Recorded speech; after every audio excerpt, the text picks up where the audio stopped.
नमस्कार दोस्तों, हमारे YouTube चैनल में आपका स्वागत है। आज की वीडियो में हम हिंदी व्याकरण की प्रश्नोत्तरी हल करेंगे जो विभिन्न प्रतियोगी परीक्षाओं में इससे प्रश्न पूछे जाते हैं। तो दोस्तों, आज की कड़ी में बहुत महत्वपूर्ण प्रश्न हम ले आए हैं, इसलिए आप जो है वीडियो को इसकी बिल्कुल मत करिएगा, वीडियो अंत तक देखिएगा। और यदि हमारे चैनल पर आप नए हैं तो हमारे चैनल को सब्सक्राइब कर लें, वीडियो को अपने दोस्तों में ज़्यादा से ज़्यादा शेयर करें जिससे वे हमारे चैनल से जुड़ें और हमारी वीडियो को लाइक भी करें। चलिए दोस्तों, आज बिना देरी के आज की क्लास शुरू करते हैं। तो आज का पहला प्रश्न है, भाषा के लिखित रूप में बात बताते हैं।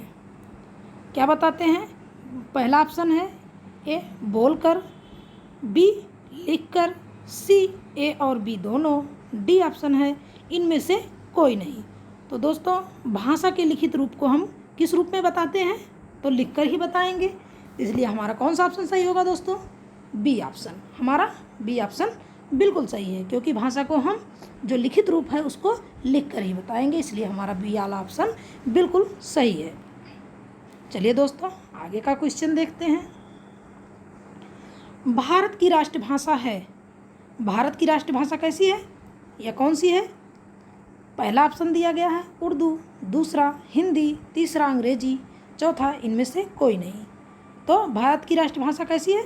हिंदी है, क्योंकि यह हिंदी भाषी क्षेत्र है, यहाँ हिंदी बोली जाती है, इसलिए हमारा कौन सा ऑप्शन सही होगा दोस्तों? तो हमारा बी ऑप्शन बिल्कुल सही होगा। भारत की राष्ट्रभाषा हिंदी है। चलिए दोस्तों, आगे का क्वेश्चन देखते हैं। व्याकरण भाषा के बताता है। व्याकरण भाषा के बताता है। क्या बताता है दोस्तों? ए ऑप्शन है नियम को, बी ऑप्शन काम को, सी ऑप्शन ए और बी दोनों, डी ऑप्शन इनमें से कोई नहीं। तो व्याकरण भाषा के नियम को बताता है कि काम को बताता है कि दोनों को बताता है दोस्तों? सोचकर बताइए दोस्तों, इसका ऑप्शन क्या होगा? चलिए ठीक है दोस्तों, हम भी बताते हैं। इसका ऑप्शन होगा नियम। व्याकरण भाषा के नियम को बताता है। किसको बताता है? नियम को बताता है। अगला देखते हैं। अगला हमारा है, पुष्प कौन सा शब्द है? पुष्प हमारा कौन सा शब्द है? पहला ऑप्शन दिया गया है तत्सम, दूसरा तद्भव, तीसरा देशज, चौथा विदेशज। तो हमारा इसमें कौन सा ऑप्शन सही होगा दोस्तों? पुष्प हमारा जो है तत्सम रूप है। पुष्प जो हमारा तत्सम रूप है, तो इसका तद्भव क्या होगा दोस्तों? तद्भव क्या हो जाएगा इसका? फूल। इसका तद्भव क्या होगा दोस्तों? फूल होगा। ठीक, तद्भव क्या होगा? फूल होगा। तो इसका हमारा कौन सा ऑप्शन सही है? ऑप्शन ए सही है। अगला क्वेश्चन देखते हैं दोस्तों। पांचवा क्वेश्चन, उ के उच्चारण स्थान हैं। छोटा उ बड़ा उ के उच्चारण स्थान हैं। क्या है दोस्तों? ए ऑप्शन है दंत, बी ऑप्शन कंठ, सी ऑप्शन ओष्ठ और डी ऑप्शन होठों। तो हमारा कौन सा ऑप्शन सही होगा दोस्तों? उ हम कैसे बोलते हैं? उ जब हम बोलते हैं तो हमारा ओठ जो है गोल सा हो जाता है, इसलिए इसका उच्चारण स्थान कहाँ से बोला जाता है? उ। आप बोल करके देखिए, आपको पता चल जाएगा कि हमारा उच्चारण स्थान कौन सा है। तो उ जो है दोस्तों हमारा ओठ से निकलता है। उ करने पर हमारा ओठ जो है मुंह गोल सा हो जाता है, इसलिए इसका कौन सा ऑप्शन सही होगा दोस्तों? ओष्ठ। उ का उच्चारण स्थान हमारा ओष्ठ होगा, इसलिए हमारा ऑप्शन सी बिल्कुल सही है। चलिए दोस्तों, आगे का प्रश्न हम देख लेते हैं। छठवां प्रश्न है, ए ऐ ओ औ कौन सा स्वर है? पहला ऑप्शन दिया गया है ह्रस्व स्वर, दूसरा ऑप्शन दीर्घ स्वर, तीसरा ऑप्शन हमारा है संयुक्त स्वर, और जो है चौथा ऑप्शन हमारा क्या है?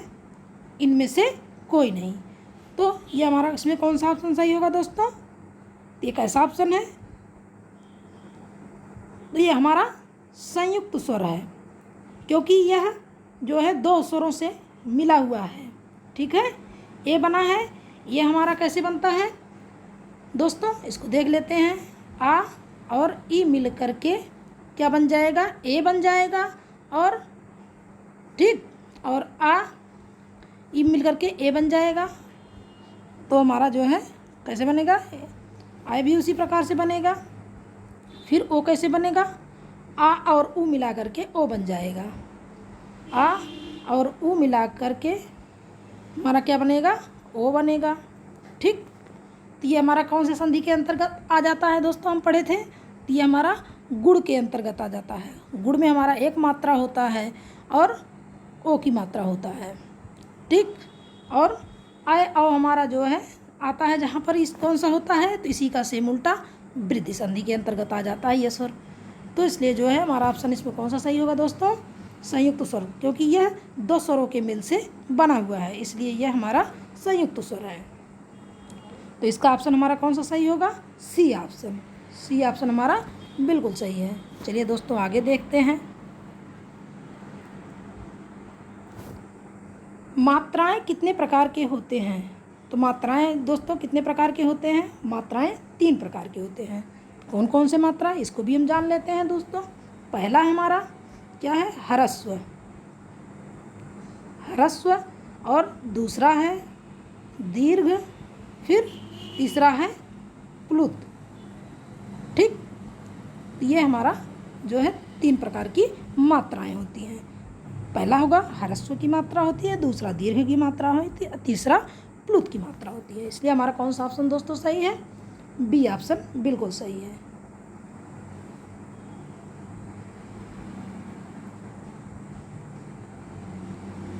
अगला देखते हैं, 8वां प्रश्न है, हिंदी में व्यंजन वर्णों की संख्या कितनी है। हिंदी में व्यंजन वर्णों की संख्या कितनी है दोस्तों, तो हमारी व्यंजन वर्णों की संख्या कितनी है, 33। कितनी है, 33। कैसे, 25 हमारे जो है स्पर्श व्यंजन, ठीक है, 25 स्पर्श व्यंजन और अंतस्थ व्यंजन। अंतस्थ हमारे कितने होते हैं, 4, और ऊष्म हमारे कितने होते हैं, ऊष्म व्यंजन कितने होते हैं हमारे, ये भी 4। तो मिल करके कितना हो जाएगा, 5 4 9 4 13, और फिर होगा 2 1 3, कुल कितने वर्ण हो जाएंगे, 33 वर्ण। हमें उम्मीद है कि आपको वीडियो पसंद आ रहा होगा। तो दोस्तों हमारे वीडियो को लाइक भी करते रहिए, जिससे हमारे जो मनोबल को आप आगे बढ़ाएंगे। तो हम इसी तरह से अच्छे अच्छे वीडियो आपके लिए प्रोवाइड कराएंगे। चलिए दोस्तों आगे का क्वेश्चन देख लेते हैं हम। तो इसमें हमारा कौन सा ऑप्शन सही था, सी ऑप्शन। चलिए अगला देखते हैं, 9वां क्वेश्चन देखते हैं। क वर्ग का उच्चारण स्थान है, क वर्ग का उच्चारण स्थान है, तो क्या होगा, पहला ऑप्शन दिया गया दोस्तों मूर्धा, दूसरा ऑप्शन दंत, तीसरा ऑप्शन ओष्ठ, चौथा ऑप्शन कंठ। तो इसका हमारा कौन सा जो है उच्चारण स्थान सही होगा। तो क वर्ग हम कहाँ से बोलते हैं, तो दोस्तों हम क वर्ग कंठ से, जब हम का बोलते हैं तो हमारे गले पर जोर पड़ता है, इससे पता चलता है कि हमारा यह है क वर्ग। क वर्ग का मतलब क ख ग घ ङ, ठीक है। तो ये हमारा कौन से जगह से इसका उच्चारण स्थान होता है दोस्तों, तो इसका स्थान जो है हमारा कंठ होगा, इसका उच्चारण स्थान कंठ होगा, जिसमें से अंगा यह जो है आपका जो किसके अंतर्गत आता है, यह अनुस्वार जो होता है, 5वां वर्ड इसका अनुस्वार होता है, उसके अंतर्गत आता है।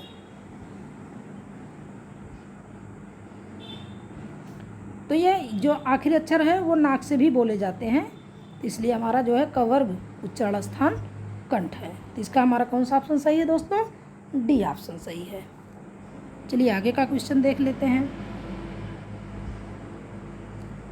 10वां क्वेश्चन, प वर्ग का उच्चारण स्थान है, ए ऑप्शन दंत, बी ऑप्शन कंठ, सी ऑप्शन ओष्ठ और डी ऑप्शन मूर्धा।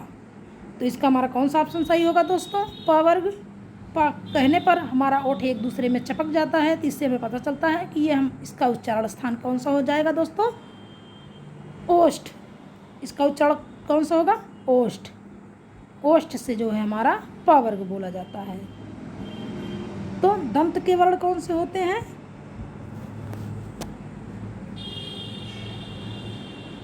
क्या होंगे? ता था दा धा, ता वर्ग होगा। और कंठ से का वर्ग तो अभी हमने पढ़ ही लिया। मूर्धा क्या होगा? टा वर्ग होता है, टा ठा डा ढा डा। तो इसलिए चलते हैं दोस्तों, इसका जो है ऑप्शन देखते हैं। तो इसका ऑप्शन हमारा सी सही है, ओष्ठ से। प वर्ग का उच्चारण स्थान ओष्ठ है। चलिए अगला क्वेश्चन देख लेते हैं। चलिए आगे के क्वेश्चन में हमारा आ भी गया ये क्वेश्चन।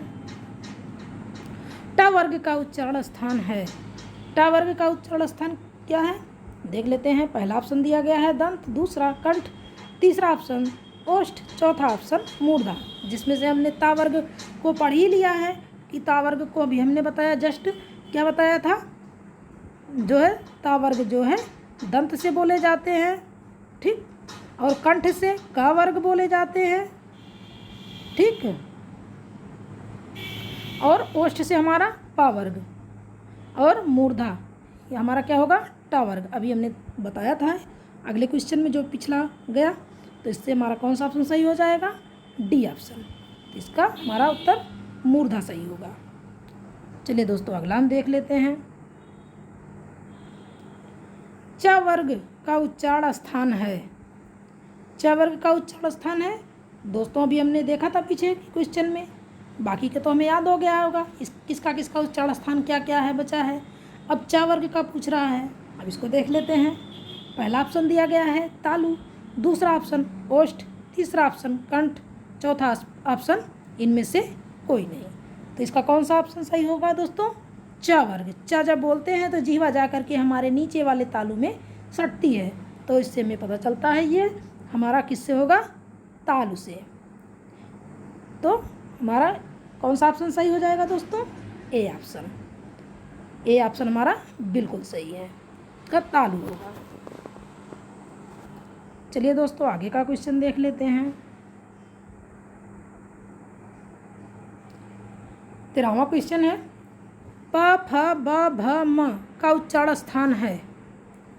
अब देखिए यहाँ जो है वर्ड को अलग अलग कर दिया है, तो हम देख लेते हैं। बात तो वही है, चाहे हम प फ ब भ म कहें या प वर्ग कहें, बात एक ही है। तो इसका उच्चारण हमने अभी पीछे के क्वेश्चन में पढ़ा, देख लेते हैं फिर भी आगे क्या है, कैसे समझ में आएगा। चलिए देखते हैं। पहला ऑप्शन दिया गया है तालु, दूसरा ओष्ठ, तीसरा कंठ और चौथा दंत।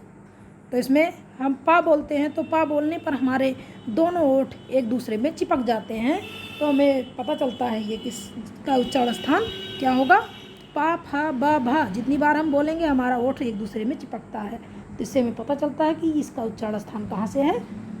ओष्ठ से। इसका उच्चारण स्थान कहाँ से निकलता है? पा, तो ओष्ठ से। तो पा वर्ग का उच्चारण स्थान ओष्ठ है। देखिए प्रश्न वही है पर उसके पूछने का तरीका अलग है। तो दोस्तों आप घबराइए मत, हर तरीके से आपको हम प्रश्न ले आएंगे और हल करवाएंगे, आप टेंशन मत लीजिए। बस आप अपने पढ़ाई पर विशेष ध्यान दीजिए, सारे सवाल आपके कंप्लीट होंगे और सफलता आपके हाथ जरूर आएगी। आप एक दिन अपने मुकाम को हासिल करेंगे। चलिए 14वां प्रश्न देख लेते हैं। अंतस्थ व्यंजन कितने प्रकार के होते हैं? अंतस्थ व्यंजन कितने प्रकार के होते हैं? पहला ऑप्शन दिया गया है 7, दूसरा ऑप्शन 8, तीसरा ऑप्शन 4, चौथा ऑप्शन 5। तो अभी हमने बताया था क्वेश्चन, पीछे क्वेश्चन हमारे आए थे तो हमने उसको डिटेल में करके बताया था कि जो है अंतस्थ व्यंजन कितने होते हैं दोस्तों। तो हमारे अंतस्थ व्यंजन कितने होते हैं? 4 होते हैं। 4 कौन कौन से ये भी जान लेते हैं।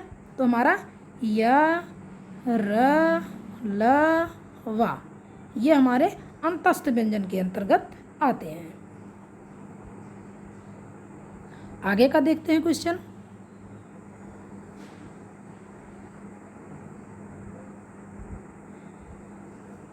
इनमें से कौन सा शब्द संज्ञा से बना हुआ है? इनमें से कौन सा शब्द संज्ञा से बना हुआ है?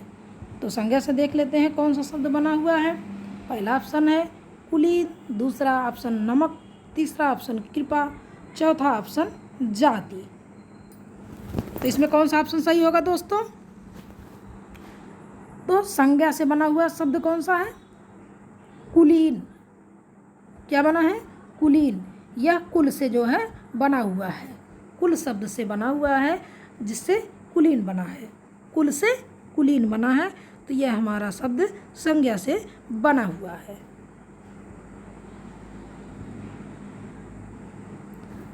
आगे का क्वेश्चन देखते हैं, तो इसका कौन सा ऑप्शन हमारा सही हो जाएगा दोस्तों?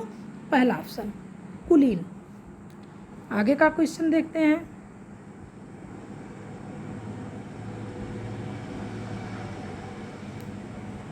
इनमें से कौन सा शब्द संज्ञा से बना हुआ है? इसमें भी वही पूछा है, कौन सा शब्द संज्ञा से बना है? तो पहला ऑप्शन दिया गया है जापान, दूसरा ऑप्शन दान, तीसरा ऑप्शन जाति। तो हमारा कौन सा, और दूसरा ऑप्शन हमारा गुड़ी दिया गया है, तीसरा दान, चौथा जाति। तो हमारा कौन सा ऑप्शन इसमें सही होगा दोस्तों? तो हमारा ऑप्शन जो है बी बिल्कुल सही होगा। गुड़ से गुड़ी बना है, गुड़ हमारा संज्ञा है, जो है उसी शब्द से बना है गुड़ी। तो इसका हमारा कौन सा ऑप्शन सही होगा दोस्तों? B option. बी ऑप्शन हमारा बिल्कुल सही है। अगला देखते हैं, इनमें से कौन सा शब्द संज्ञा से बना हुआ है? फिर उसी टाइप का क्वेश्चन है, इनमें से कौन सा शब्द संज्ञा से बना हुआ है? पहला ऑप्शन है नमकीन, दूसरा ऑप्शन दयालु, तीसरा ऑप्शन धनवान, चौथा ऑप्शन फुर्ती। तो हमारा जो है कौन सा ऑप्शन सही होगा? तो दोस्तों हमारा दया से क्या बना है? दयालु। तो ये हमारा दया संज्ञा है, संज्ञा शब्द से बना है, दया से दयालु बना है, इसलिए हमारा ऑप्शन बी बिल्कुल सही है। हमारा बी ऑप्शन बिल्कुल सही है, दया से दयालु बना है। चलिए दोस्तों अगला ऑप्शन देखते हैं, अगला क्वेश्चन देखते हैं। इसका आंसर, अच्छा इसका आंसर, प्रश्न क्या पूछा है? ये प्रश्न हमने आधा पढ़ा है, इसलिए गलत हो गया, सॉरी दोस्तों। तो हम फिर से इसको देख लेते हैं। इनमें से कौन सा शब्द संज्ञा से बना हुआ विशेषण नहीं है? दोस्तों यहाँ विशेषण नहीं है पूछा है, इसलिए ये क्वेश्चन गलती से गलत हो गया दोस्तों, क्योंकि पूरा प्रश्न हमने पढ़ा नहीं है। ऐसे परीक्षा में भी हम छोटी छोटी गलतियाँ करते हैं और बिना देखे आधा अधूरा प्रश्न पढ़ करके और हम टिक लगा के चले आते हैं, फिर बाद में देखते हैं कि नहीं इसका ऑप्शन तो ये लगाना चाहिए था, लेकिन ये लगा के चले आए हैं। तो इस प्रकार की गलतियाँ होती हैं दोस्तों। तो अभी समय है सुधारने का, हम सुधार लेंगे गलतियाँ अपनी। यह गलती यहाँ वीडियो में हो गई कोई बात नहीं, पर वहाँ एग्ज़ाम हॉल में ना होने पाए, क्योंकि वहाँ गलती से जो है एक एक नंबर से सिलेक्शन रुकता है, पर जो है यहाँ हमारा जो गलती होती है वह सुधर जाता है। इसलिए दोस्तों यह गलती जो है एग्ज़ाम हॉल में मत करिए। चलिए दोस्तों हम फिर से देख लेते हैं इसी क्वेश्चन को। ये क्वेश्चन इम्पॉर्टेंट है। इनमें से कौन सा शब्द संज्ञा से बना हुआ विशेषण नहीं है? पहला ऑप्शन नमकीन, दूसरा दयालु, तीसरा धनवान, चौथा फुर्ती। तो इसमें विशेषण नहीं है, फुर्ती में कोई विशेषण नहीं है। बाकी का नमकीन बना है, नमक से नमकीन बना है, दया से दयालु बना है, धन से धनवान बना है। तो इसका हमारा कौन सा नहीं वाला विशेषण है? विशेषण नहीं है, तो इसमें जो हमारा डी ऑप्शन बिल्कुल सही है। ठीक है, तो यह नहीं शब्द ज़रूर ध्यान दीजिएगा, नहीं तो नहीं शब्द हम नहीं ध्यान देंगे तो हमसे गलतियाँ होना स्वाभाविक है, जैसे कि अभी हमने किया। तो दोस्तों जो है आप हमारी तरह गलतियाँ ना करिएगा, सुधार लीजिएगा, इसके लिए हम माफ़ी चाहते हैं। चलिए दोस्तों आगे का देखते हैं।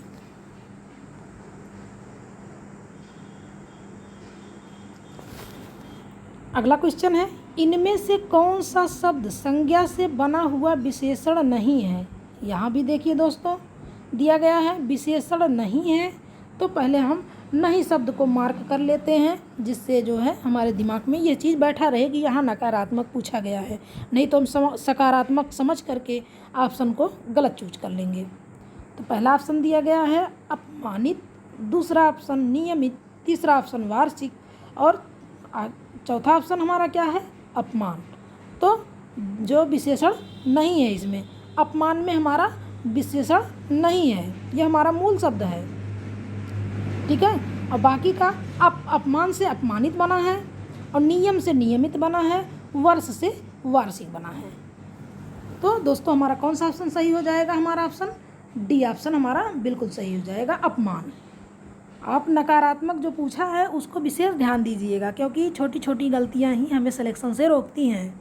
बार बार हम आपसे यही कह रहे हैं कि आप गलतियां यहाँ सुधार लीजिए, पर एग्ज़ाम हाल में ये गलती ना करें। चलिए दोस्तों आगे का क्वेश्चन देखते हैं, क्योंकि दोस्तों एक एक नंबर से सिलेक्शन रुकता है तो बहुत दुख होता है। तो इससे पहले ही हम अपने अंदर जो कमियां हैं उसको सुधार लें। चलिए 19वां क्वेश्चन देखते हैं। इनमें से कौन सा शब्द संज्ञा से बना हुआ विशेषण है? पहला ऑप्शन है इच्छुक, दूसरा ऑप्शन है प्यास, तीसरा ऑप्शन पशु, चौथा ऑप्शन संतोष। तो इसमें क्या दिया गया है? बना हुआ विशेषण है, विशेषण पूछ रहा है, तो इसमें होगा इच्छुक। इच्छा से क्या बना है? इच्छुक। इच्छा हमारा संज्ञा है, उससे क्या बन गया है? इच्छुक। इच्छा हमारा शब्द है और उससे क्या बन गया है? संज्ञा, इच्छुक। प्यास हमारा मूल शब्द है, पशु भी मूल शब्द है, संतोष भी हमारा मूल शब्द है। तो इसलिए हमारा कौन सा ऑप्शन सही होगा? तो ऑप्शन हमारा ए वाला बिल्कुल सही है। अगला क्वेश्चन देखते हैं। इनमें से कौन सा शब्द सर्वनाम से बना हुआ विशेषण है? यहाँ पर सर्वनाम से बना हुआ विशेषण है, तो पहले हम जान लेते हैं सर्वनाम इसमें कौन कौन सा है। पहला ऑप्शन दिया गया है मैं, दूसरा ऑप्शन वह, तीसरा ऑप्शन कोई और चौथा ऑप्शन तेरा। इसमें से मैं जो है ये भी सर्वनाम है, वह भी सर्वनाम है, कोई भी सर्वनाम है, लेकिन जो है तेरा ये तो सर्वनाम है लेकिन सर्वनाम से बना हुआ विशेषण है। तुमसे क्या बना है? तेरा। तो इसलिए हमारा कौन सा ऑप्शन सही हो जाएगा दोस्तों? चौथा ऑप्शन। कौन सा ऑप्शन सही होगा? चौथा ऑप्शन, तेरा। अगला देखते हैं।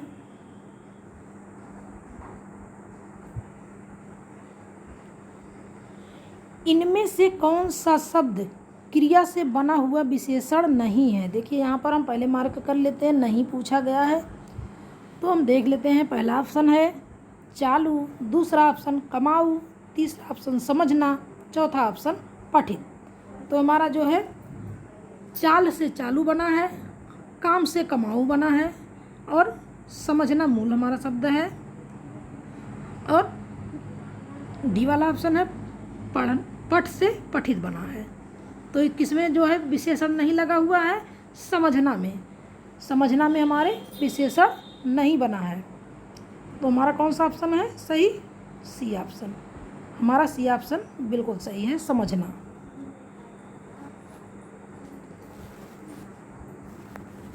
चलिए दोस्तों अगला क्वेश्चन देख लेते हैं।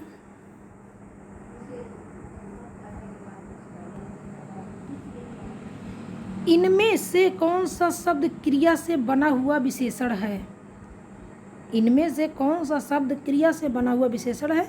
पहला ऑप्शन वहाँ, दूसरा ऑप्शन यहाँ, तीसरा ऑप्शन कल और चौथा ऑप्शन आज का।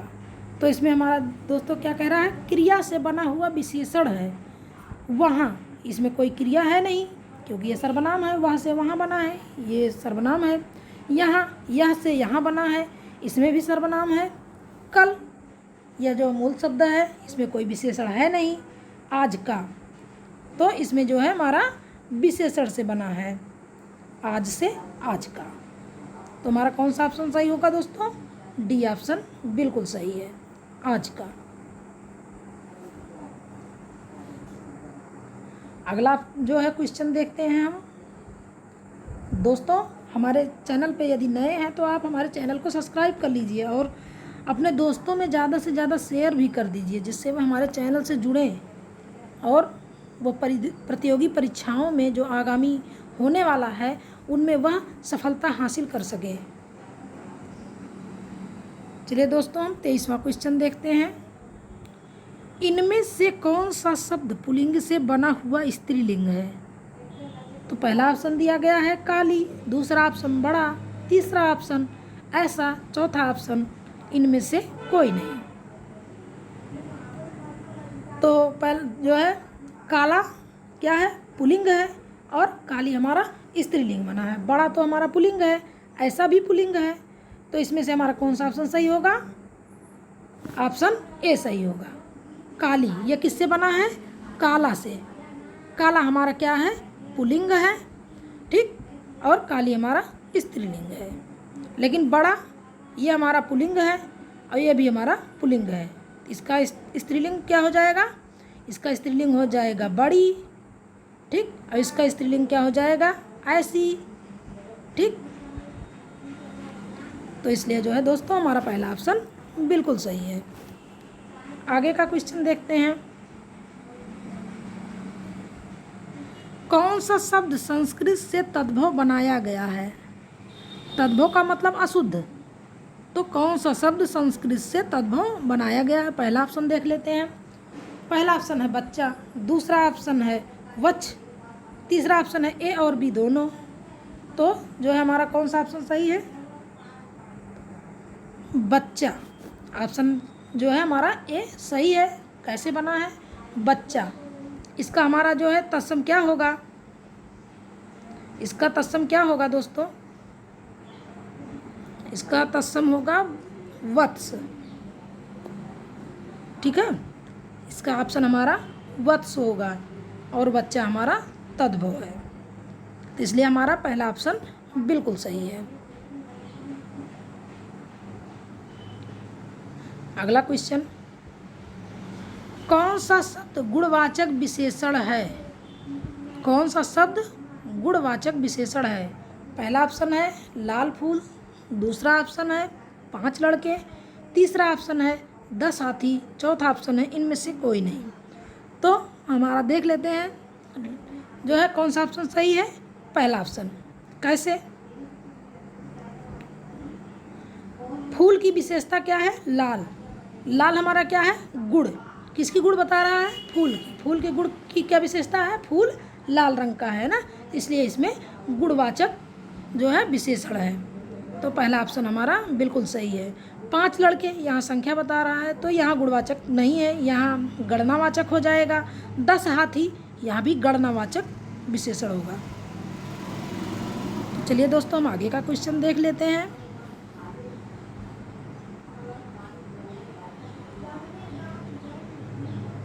संख्यावाचक विशेषण कितने प्रकार के होते हैं? पहला ऑप्शन दिया गया है 2, दूसरा ऑप्शन 3, तीसरा ऑप्शन 5, चौथा ऑप्शन 8। तो हमारा संख्यावाचक विशेषण कितने प्रकार का होता है? तो 3 प्रकार का होता है। संख्यावाचक हमारा 3 प्रकार का होता है। इसका हमारा कौन सा ऑप्शन सही होगा दोस्तों? तो हमारा ऑप्शन बी सही होगा। अगला क्वेश्चन देखते हैं दोस्तों।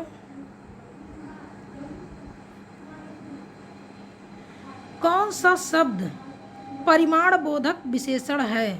कौन सा शब्द परिमाण बोधक विशेषण है? पहला ऑप्शन शेर भर दूध, दूसरा ऑप्शन 4 गज, तीसरा ऑप्शन सब धन, चौथा ऑप्शन इनमें से कोई नहीं। तो हमारा जो है कौन सा परिमाण बता रहा है? तो परिमाण हमारा जो है शेर भर दूध है। परिमाण का मतलब मात्रा से होता है, कितनी मात्रा में। तो इससे जो है हमारा कौन सा ऑप्शन सही है? पहला ऑप्शन बिल्कुल सही है। शेर भर दूध हमारा परिमाण बोधक विशेषण है। आगे देखते हैं। प्रयोग की दृष्टि से विशेषण कितने प्रकार के होते हैं? प्रयोग की दृष्टि से विशेषण कितने प्रकार के होते हैं दोस्तों? तो इसका हमारा जो है पहला ऑप्शन दिया गया है 10, दूसरा ऑप्शन 4, तीसरा ऑप्शन 2 और चौथा ऑप्शन इनमें से कोई नहीं। तो इसका ऑप्शन कौन सा हमारा सही होगा दोस्तों? इसका ऑप्शन हमारा बी सही होगा। कौन सा ऑप्शन सही होगा? बी। इसमें ऐसे आंसर जो है गलती से गलत दे दिया गया है। इसका ऑप्शन जो है सी सही नहीं होगा। तो इसमें 4 हम देख लेते हैं। 4 कौन कौन से जो है विशेषण होते हैं? पहला है गुणवाचक, ठीक, गुणवाचक विशेषण। दूसरा परिमाणवाचक, परिमाणवाचक, और तीसरा हमारा क्या है, संख्यावाचक, संख्यावाचक विशेषण, और हमारा चौथा कौन सा है, सार्वनामिक, सार्वनामिक, सार्वनामिक विशेषण। तो हमारे जो है दोस्तों कितने प्रकार के होते हैं, 4 प्रकार के। इसका आंसर हमारा गलत दिया गया है, तो इसको सही कर लेंगे। प्रयोग की दृष्टि से विशेषण 4 प्रकार के होते हैं, गुणवाचक विशेषण, परिमाणवाचक, संख्यावाचक और सार्वनामिक। दोस्तों इसको ध्यान से पढ़िएगा, ये क्वेश्चन बहुत ही इम्पोर्टेंट है। वैसे तो इसमें सारे क्वेश्चन किसी न किसी प्रतियोगी परीक्षा में आए हुए हैं, तो दोस्तों इस टाइप यही प्रश्न नहीं, इस टाइप के प्रश्न परीक्षा में पूछे जाते हैं, पर हमको अगर आधार नहीं पता होगा तो हम कैसे प्रश्नों को हम कर पाएंगे। इसलिए जो है दोस्तों वीडियो को अंत तक देखिएगा, स्किप मत करिएगा, जिससे कोई क्वेश्चन आपसे छूटने ना पाए। चलिए अगला क्वेश्चन देखते हैं। इनमें से कौन सा विधेय विशेषण है? पहला ऑप्शन दिया गया है मेरा लड़का आलसी है, दूसरा सतीश सुंदर लड़का है, तीसरा ऑप्शन ए और बी दोनों, चौथा ऑप्शन इनमें से कोई नहीं। तो हमारा कौन सा ऑप्शन इसमें सही होगा? विधेय विशेषण देख लेते हैं। लड़का जो है इसका विशेषण क्या है? आलसी, ठीक है, और सुंदर जो है लड़के का विशेषण है। इस प्रकार से हम देख लेते हैं, लेकिन यहाँ पर जो है विधेय विशेषण पूछा है, तो हमारा पहला ऑप्शन बिल्कुल सही है, मेरा लड़का आलसी है। इसमें कौन सा ऑप्शन सही होगा? मेरा लड़का आलसी है। इसमें विधेय विशेषण दोनों है। अगला क्वेश्चन देख लेते हैं दोस्तों। अगला और आखिरी क्वेश्चन आज की वीडियो का, इनमें से कौन सा शब्द मूलावस्था है? इसमें से कौन सा शब्द मूलावस्था है? पहला ऑप्शन दिया गया है प्रियतर, दूसरा लघुतम, तीसरा सुंदर, चौथा इनमें से कोई नहीं। तो इसका मूल अवस्था में कौन सा ऑप्शन है दोस्तों? हमारा मूल अवस्था में हमारा ऑप्शन जो है सी सही है, तो सुंदर। अगर ये जो है बाकी का इसमें जो दिया गया है, यह प्रिय शब्द से बना है प्रियतर, और यह लघु शब्द से बना है लघुतम, और यह सुंदर से इसका बनता सुंदरतम, सुंदरतम, ठीक, सुंदरतम बनता या सुंदरतर, इस तरह के बनते, जैसे प्रियतर, प्रियतम, इस तरह से बनते। ऐसे लघुतर, लघुतम, ये शब्द बनते हैं। तो मूल अवस्था में हमारा कौन सा है जो है ऑप्शन सही है? तो सुंदर, सुंदर ये हमारा शब्द जो है ये मूल अवस्था में है। तो दोस्तों आज के वीडियो में बस इतना ही। दोस्तों हमें उम्मीद है कि आपको ये वीडियो पसंद आया होगा, तो हमारे वीडियो को अपने दोस्तों में ज़्यादा से ज़्यादा शेयर करिए, वीडियो को लाइक करिए, चैनल को सब्सक्राइब करिए।